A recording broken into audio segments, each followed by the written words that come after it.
welcome to the Retirement Wealth Podcast. We're so glad you're joining us today. Absolutely, Emily. Today we're diving into a topic that can really make a difference in your retirement savings: how to reduce investment fees in retirement.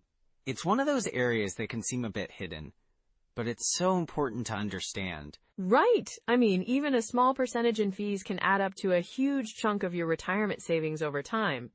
So we're going to unpack that today and share some practical tips. Exactly, and we'll also explore why it's crucial to be aware of these fees as you transition into retirement. It's all about keeping more of your hard-earned money working for you. Yes.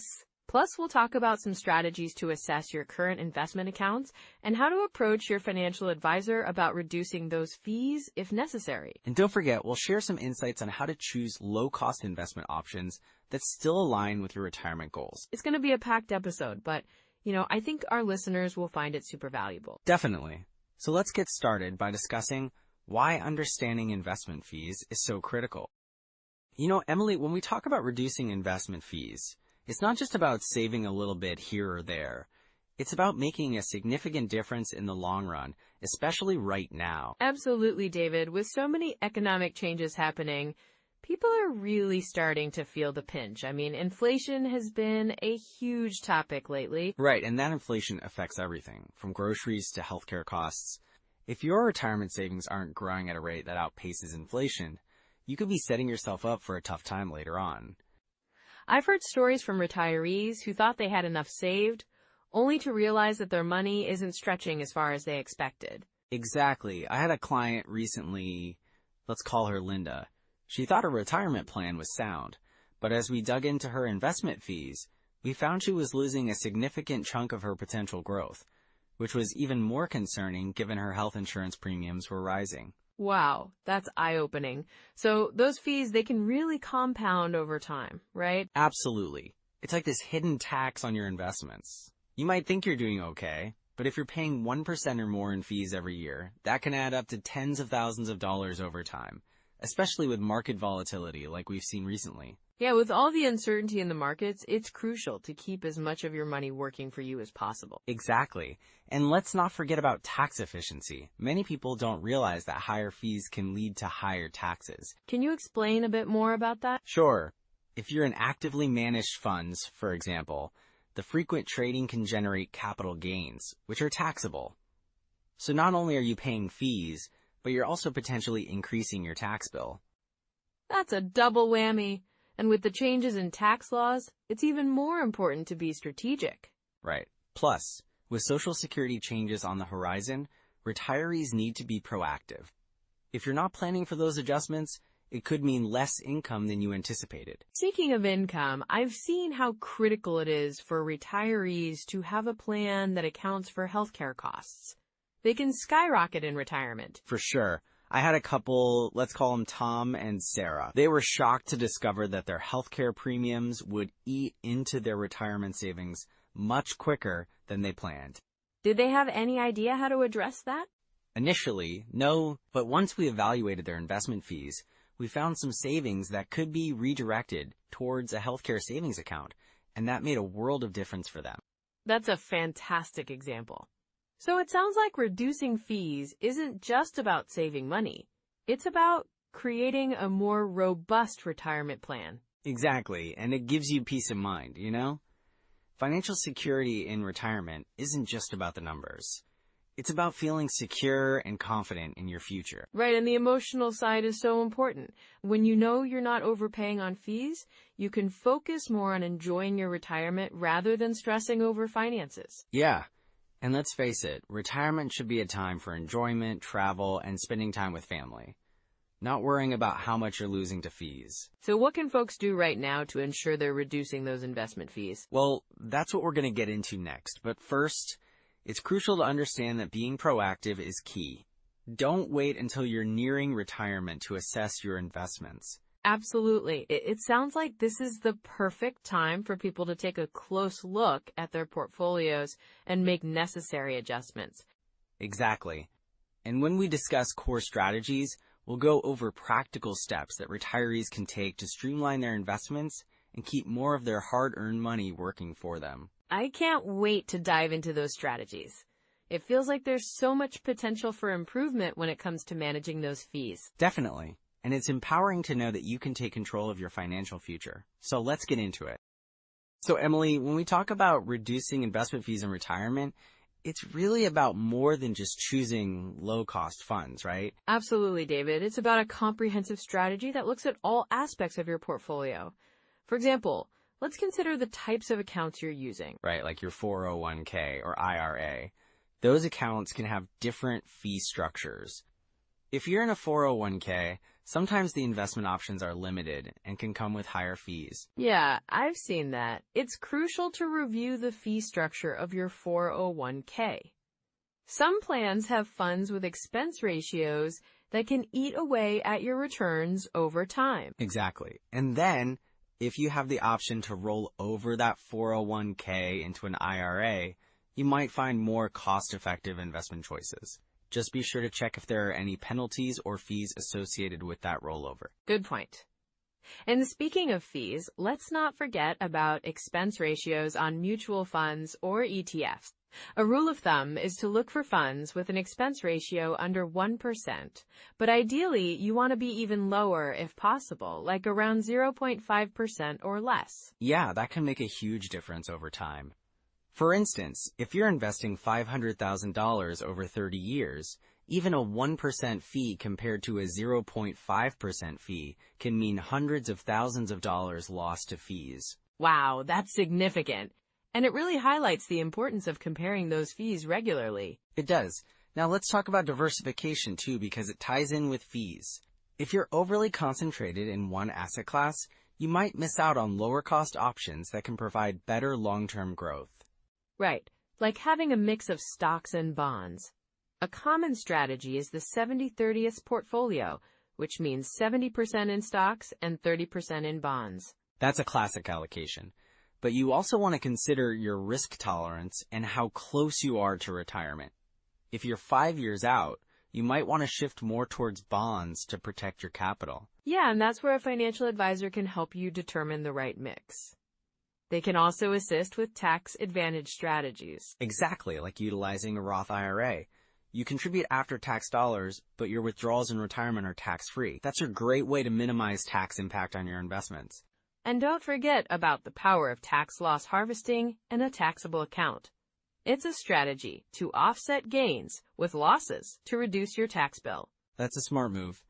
Plus, when you're looking at retirement withdrawal strategies, you want to consider the 4% rule. Right, that's the guideline that says you can withdraw 4% of your retirement savings each year without running out of money. But it's not one size fits all, is it? Definitely not. Depending on your portfolio performance and spending needs, you might need to adjust that percentage. For instance, if you have a more aggressive portfolio, you might be able to withdraw a little more, but you also face more risk. And that's where understanding your cash flow needs is vital. You want to have a plan for your income sources, Social Security, pensions, and any other income-generating accounts. Speaking of Social Security, optimizing when you take those benefits can also save you money in the long run. If you can wait until age 70, for instance, your monthly benefit increases significantly. Absolutely, and that can provide a nice cushion against market volatility if you're not relying on your investments right away. And let's not forget about real estate as part of a diversified portfolio. Rental properties can provide steady income, but you need to factor in maintenance costs and property management fees. Right, so it's about balancing those costs with the potential income. And then there are annuities to consider as well. Yes, annuities can be a good way to secure a guaranteed income stream in retirement, but they often come with fees that can be quite high. So you have to do your homework on those. Some might have surrender charges or high management fees, which can impact your overall returns. Exactly. It's about finding the right fit for your personal situation. Sometimes, a simple strategy like keeping a portion of your assets in cash can help avoid unnecessary fees and provide liquidity when needed. That's a solid point. Having cash on hand means you can avoid selling investments in a down market, which can save you from realizing losses. And then, there are tax savings techniques, like taking advantage of tax deductions and credits. You want to ensure you're maximizing those every year. Right, and being aware of required minimum distributions, or RMDs, is crucial once you reach age 72. Those can affect your tax situation and your overall withdrawal strategy. Exactly. Planning for RMDs means you might need to adjust your withdrawals to avoid a big tax hit in retirement. So when you put all this together, it really becomes a balancing act of managing fees, optimizing your investment strategy, and ensuring you're set for the long haul. Yes, it's a lot to juggle, but with the right plan, you can reduce those fees and keep more of your hard-earned money for your retirement. And that brings us to some common pitfalls to avoid in this whole process. So Emily, one of the biggest pitfalls I see retirees fall into is the sequence of returns risk. Oh, absolutely. That can really throw a wrench into someone's retirement plans, can't it? Right. So let's say you retire and you're relying on your investments to provide income. If the market takes a downturn right at the beginning, it can significantly impact your portfolio. Yeah, I've heard stories of retirees who had to adjust their lifestyle drastically because of that. Like, they planned to travel, but ended up having to cut back. Exactly. I had a client, let's call him Tom, who retired just before a market dip. He was relying on his portfolio for income, and suddenly his withdrawals were eating into the principal at a time when the market was down. That must have been stressful for him. What did he do? Well, Tom had to delay some of his travel plans and really rethink his budget. We worked together to create a strategy that involved a more diversified portfolio and a safer withdrawal strategy. That's a great example of how being proactive can help. What about taxes? I feel like that's another area where people just overlook things. Oh, definitely. A common mistake is ignoring the tax implications of withdrawals. Many retirees don't realize that taking money out of a tax-deferred account like an IRA can push them into a higher tax bracket. Right. I can see how that could create a surprise at tax time. For sure. I had another client, let's call her Susan, who planned to withdraw a large amount from her IRA one year. She didn't account for the taxes and ended up with significantly less than she anticipated after tax season. Ouch! That's a tough lesson to learn. What did she ultimately do? We had to revisit her withdrawal strategy. We worked on a plan where she'd spread out her withdrawals over several years to minimize her tax impact. It's all about planning ahead, you know? Yeah, that makes so much sense. And then there's healthcare costs. That's often underestimated, isn't it? Absolutely. Many retirees don't fully consider the potential healthcare costs, especially as they age. I've had clients who thought Medicare would cover everything, but there are still out-of-pocket expenses that can add up. And with longevity, people are living longer than ever. I've heard stories of people running out of money in their late 80s or early 90s because they didn't account for those costs. Yes, exactly. I remember a couple, let's say they were the Johnsons, who planned to retire at 65 and thought they'd live off their savings for about 20 years. They didn't factor in rising healthcare costs. They ended up depleting their savings much quicker than they expected. That's such a common oversight. So what can people do to prepare for that? Well, it's vital to have a comprehensive plan that includes healthcare costs. Consider things like long-term care insurance or having a health savings account, HSA, in place. And what about asset allocation? I know that's another area where people can get it wrong. Yes, asset allocation is crucial. A lot of retirees still have a heavy allocation in stocks, thinking they can ride out the market fluctuations. But that can be dangerous in retirement. Definitely. I remember hearing about someone who was too aggressive with their investments and lost a significant portion of their portfolio right when they needed it most. Exactly. I had a client, let's call her Linda, who was very much focused on growth at the expense of stability. When the market took a downturn, it hit her hard. She had to adjust her lifestyle and delay her retirement plans. That sounds really tough. How did you help her adjust? We reassessed her risk tolerance and worked on a balanced portfolio that included safer investments. It's about finding that sweet spot between growth and protection. And then there's Social Security. I think some people claim it too early, thinking they need the money right away. Yes, that can be a costly mistake. Claiming benefits early can reduce their monthly payments significantly over time. Right. I've heard stories of retirees losing thousands over their lifetime because they didn't wait. Absolutely. I had a client named Gary who claimed Social Security at 62 because he wanted to start enjoying life. But he didn't realize that if he had waited until 70, he would have received much higher monthly payments. That's a tough pill to swallow. Did he reconsider? He did, actually. We talked about his options, and he was able to adjust his strategy. He decided to delay and was pleasantly surprised at how much it helped his overall retirement income. That's fantastic. So what advice do you have for spotting these red flags early on? Great question. I always recommend reviewing your retirement plan regularly. Look for any discrepancies in your budget or unexpected expenses. And don't hesitate to consult with a financial advisor who can help you navigate these challenges. That's solid advice. Staying proactive can really make a difference in avoiding these common pitfalls. Absolutely. And if you do find yourself in a tricky situation, it's never too late to adjust your strategy. Exactly. So what are the next steps for someone who wants to improve their retirement planning? Start by assessing your current financial situation. Take a close look at your income sources, expenses, and investment allocations. Great starting point. And then, From there, consider consulting with a financial planner to help create a tailored strategy that addresses these potential pitfalls. It's all about being prepared and making informed decisions. that's such a valuable approach. Thank you for sharing all these insights, David.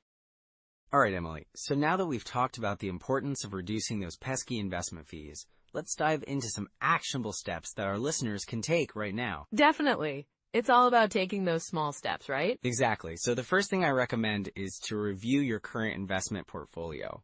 I mean, doing this quarterly can really help you stay on top of things and make adjustments when needed. Right, and when they review their portfolio, what should they be looking for specifically? Great question. They should check how their fees compare to industry standards, look at the performance of their funds, and see if there are any unnecessary expenses they can cut. If they're invested in actively managed funds, they might want to consider low-cost index funds instead. Oh, for sure. And there are some fantastic tools out there for this, aren't there? Absolutely. Websites like Vanguard, Fidelity, and Charles Schwab have retirement calculators that can help investors assess their portfolios, project future growth, and see where they can save on fees. Those tools can be game changers. I know many listeners might feel overwhelmed, so having those resources makes it so much easier to visualize the numbers. Yes, and don't forget about SSA.gov for Social Security projections. It's a vital part of the retirement puzzle, and understanding what you can expect can help in planning your overall strategy. That's a great point. Plus, if listeners are comfortable with it, tax software can also play a crucial role in identifying tax efficiency within their investments. Very true.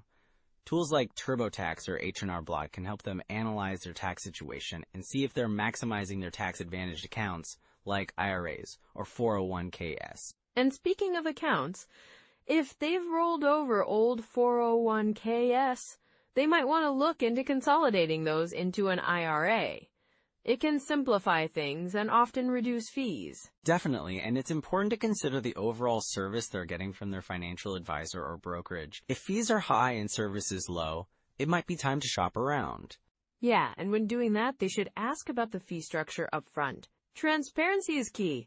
Exactly, and if they're looking for a little guidance, there are some fantastic books out there. The Boglehead's Guide to Investing is a classic. It really breaks down the importance of low fees in index investing. That's a must-read. I've also come across Your Money or Your Life, which focuses on transforming your relationship with money and can be quite enlightening for retirees. That book is excellent too. And there are some great podcasts out there, like The Mad Fientist and Choose FI, that cover various aspects of financial independence and retirement planning. Right. Those can provide fresh insights and motivate listeners to take charge of their retirement planning. And let's not forget about the habit of running retirement projections regularly. Setting aside a little time each month to do this can really keep them on track. Absolutely. It's like checking in on your health. The more regularly you do it, the better you can adjust your plans as life changes. And remember, it's never too late to improve your plan. Even small adjustments can lead to significant savings over time.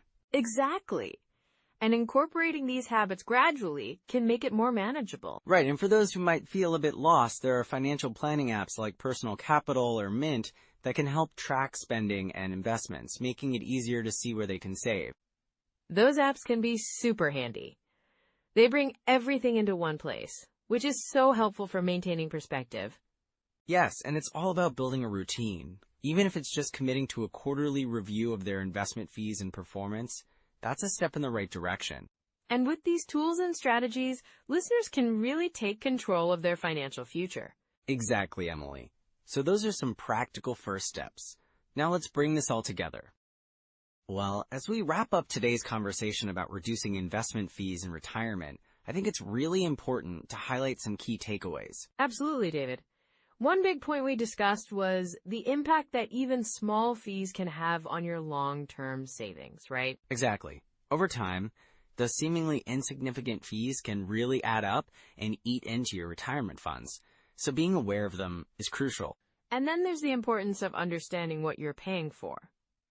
If you're going with an advisor or a fund, make sure you know exactly what services you're getting for those fees. Right. Transparency is key. You want to ensure that you're getting value for what you're paying. And don't hesitate to ask questions. Yeah, and we also talked about the benefits of considering low-cost investment options, like index funds or ETFs. They can be a smart way to keep expenses down. For sure. And remember, it's not just about cutting costs. It's about making informed decisions that align with your goals. That's a great point. Building and protecting your retirement wealth is all about being proactive and strategic. You've worked hard for your money, so make it work for you. Exactly. And as we close today, we encourage our listeners to take those steps, whether it's doing some research or having a conversation with a financial advisor. And don't forget to like, subscribe, and comment below with your biggest takeaway or any questions you might have. Sharing this with someone who's planning for retirement could really make a difference for them. Yes, and next time, we'll dive into an exciting topic: how to pay zero taxes in retirement legally. You won't want to miss it. We'll see you then. Thanks for joining us today, and take care. Bye, everyone.